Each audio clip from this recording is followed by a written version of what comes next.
And let me say, while we're on the topic, this Wahhabi mentality, which unfortunately some Shias are now victims to, that seeking blessing is a it's a superstition. It doesn't make sense. The earth of Karbala is a source of healing. This is a Wahhabi mentality which runs contrary, brothers and sisters, to logic itself. Why?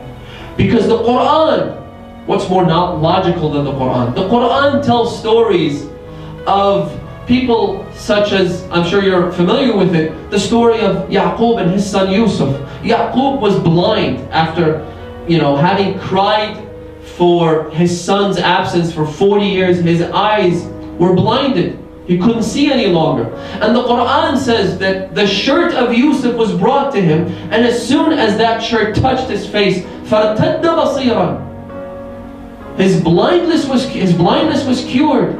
It wasn't Yusuf that touched him. It wasn't the Prophet of God, but his shirt. So if the shirt of a Prophet can be a source of blessing, why not the earth of Karbala? Why not items pertaining to the Ahlul Bayt alayhim salam? Why not touching the cages of the Ahlul Bayt? May God's peace and blessings be upon them. There's nothing wrong with that. It's in the Quran. Now, someone might contest or, cast doubt about the authenticity of a hadith, maybe, but this is the holy book of Allah. This Wahhabi mentality, they're so busy. When you go to Hajj, you'll notice, it's like the biggest problem in the world is people saying salam to the Prophet of Allah. They say it's haram to say Assalamu alayka ya Rasulullah. Why? Because the Prophet's dead. If saying salam to a dead Prophet whom we do not believe is dead, Allah talks about martyrs in the Quran and says, وَلَا تَقُولُوا لِمَنْ يُقْتَلُ فِي سَبِيلِ اللَّهِ أَمْوَاتٍ. Do not say to those who are slain in the way of Allah, dead. Don't call them dead. They are alive. وَلَكِنْ لَا تَشْعُرُونَ. You don't have enough sensibility. You don't get it. They're living, they're alive. Right?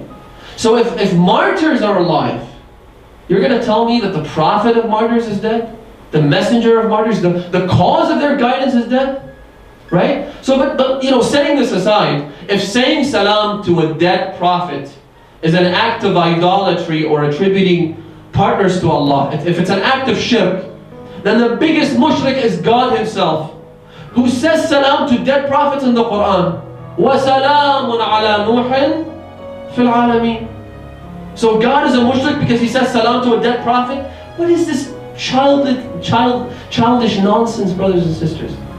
Even the Wahhabis themselves some of them are waking up to the truth. They're waking up to the fact that this is, rubbish. This goes against the Quran. It goes against the teachings of Allah subhanahu wa ta'ala.